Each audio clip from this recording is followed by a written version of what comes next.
अगर आप सेल्स के फील्ड में एक्सपर्ट बनना चाहते हैं तो आपको कस्टमर के साइकोलॉजी को प्रॉपर्ली समझने की जरूरत पड़ेगी। आप उसके मनोविज्ञान को ठीक से समझ जाओगे तो आपके लिए सेल्स के फील्ड में एक्सपर्ट बनना आसान हो जाएगा। तो मैं आज आपको कुछ टिप्स दूंगा जिनकी मदद से आप कस्टमर के साइकोलॉजी को काफ़ी अच्छी तरह से समझ पाओगे। सबसे पहले काम आपको ये करना है कि कस्टमर के माइंड को समझना है, उसकी इच्छाओं को समझना है, उसकी आवश्यकताओं को समझना है, उसकी डिज़ायर्स को समझना है, उसकी क्या मुश्किलें हैं उसको समझना है और उसके बाद उसके साथ ऐसा कम्युनिकेशन करना है जो उसकी इच्छाओं को पूरी कर सके या उसकी परेशानियों को दूर कर सके। साइकोलॉजी में एक सोशल प्रूफ होता है जिसके मुताबिक इंसान जब कंफ्यूज होता है कि उसे क्या करना है तो बाकी लोगों को देखता है और वही काम करता है जो बाकी लोग कर रहे हैं। तो आपको सोशल प्रूफ के रूल का इस्तेमाल करना है सेल्स में एक्सपर्टाइज पाने के लिए। फॉर एग्जांपल, अगर आप किसी कस्टमर को कन्विंस करने की कोशिश कर रहे हैं तो उसे आप टेस्टिमोनियल दिखाइए, केस स्टडी दिखाइए और बताइए कि किस तरह से बाकी ग्राहकों को वो सामान खरीद के काफ़ी फ़ायदा हुआ है। तो जिसकी वजह से उसके माइंड में ये बात आएगी कि अगर बाकी लोगों को इस प्रोडक्ट के खरीदने से काफ़ी फ़ायदा हो रहा है तो मेरा भी फ़ायदा होगा और वो सामान को खरीदने के लिए ज़्यादा उत्सुक होगा। आपने देखा होगा कि कार डीलर्स काफ़ी फ्री चीज़ें दिया करते हैं अगर आप उनके पास कार खरीदने जाते हैं।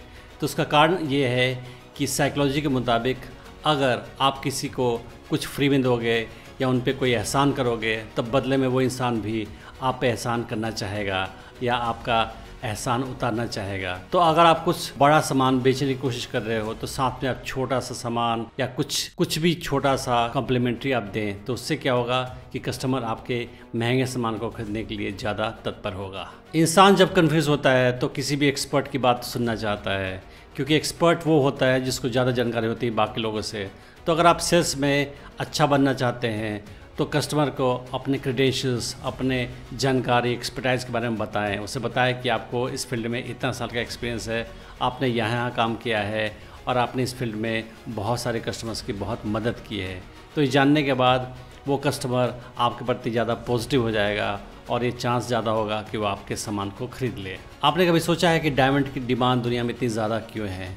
क्या सच में डायमंड दुनिया में बहुत कम पाया जाता है? सच तो ये है कि दुनिया में डायमंड काफ़ी ज़्यादा पैमाने पर पाया जाता है, पर कुछ कंपनियां जो डायमंड का प्रोडक्शन करती हैं वो जानबूझ के प्रोडक्शन दुनिया में डायमंड का काफ़ी कम करती है, क्योंकि अगर स्कार्सिटी होगी, अगर सप्लाई कम होगी तो उस सामान की डिमांड ज़्यादा होगी। ये ह्यूमन साइकोलॉजी है। तो वो जानबूझ के सप्लाई डायमंड की कम रखते हैं हर साल ताकि उसकी डिमांड हमेशा हाई रहे। तो आपको क्या करना है कि अगर आप सामान बेचने की कोशिश कर रहे हो तो आप आर्टिफिशियली स्कार्सिटी क्रिएट कर सकते हो। आप बता सकते हो कि ये जो है आखिरी स्टॉक है और इसके बाद ये सामान शायद सालों के बाद आएगा, या कि स्टॉक कम हो गया है, सप्लाई पीछे से कम है, ये आखिरी माल है, ये आखिरी यूनिट है।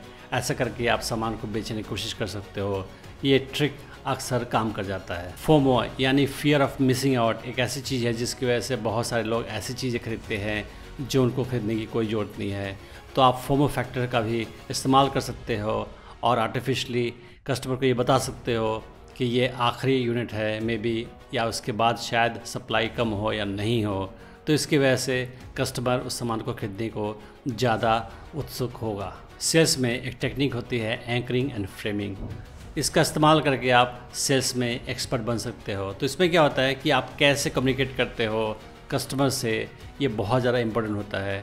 तो अगर मान लो आपको कोई महंगा सामान बेचना है और कस्टमर सोचते हैं कि सामान काफ़ी महंगा है, तो आप किसी नए कस्टमर को आप क्या करो कि वो उस सामान को दिखाने से पहले उससे भी महंगा कोई सामान दिखाओ उसी कैटेगरी का। तो जब ज़्यादा महंगी एक्सपेंसिव सामान को कस्टमर देखेगा तो उसके बाद जब आप इस सामान को दिखाओगे तो इसकी प्राइस उससे कम होगी, तो कस्टमर इस सामान के प्रति ज़्यादा पॉजिटिव होगा, क्योंकि तब कस्टमर पुराने और ज़्यादा महंगे सामान से इसकी कंपैरिजन करेगा। तो कोई भी चीज़ अच्छी, बुरी, सस्ती, महंगी इसलिए होती है कि हम उसका कंपैरिजन किसी और सामान या किसी और चीज़ से करते हैं। ह्यूमन साइकोलॉजी के मुताबिक इंसान प्रॉफिट कमाना चाहता है पर उससे ज़्यादा वो लॉस को अवॉइड करना चाहता है।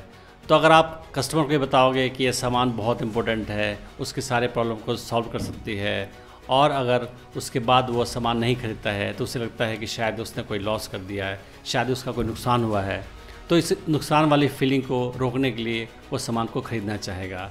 अगर किसी कस्टमर को आप कन्विंस करने की कोशिश कर रहे हो तो आपके लिए ज़्यादा ईजी हो जाता है अगर उसको आप कुछ पर्सनलाइजेशन ऑफ़र करो। तो कोई सामान आप बेच रहे हो तो उसके रिक्वायरमेंट को देख के, उसके नीड्स डिज़ायर्स को देख के आप क्या करो कि उसके साथ कुछ और भी सामान उसको दो डिस्काउंट पे, या उसी सामान को आप ज़्यादा कस्टमाइज कर दो रिक्वायरमेंट के मुताबिक। तो इस साल में कस्टमर उस सामान को खरीदने के लिए ज़्यादा उत्सुक होगा। एक अच्छा सेल्समैन बनने के लिए आपको कस्टमर के साथ अच्छा रिलेशनशिप बिल्ड करने की ज़रूरत है।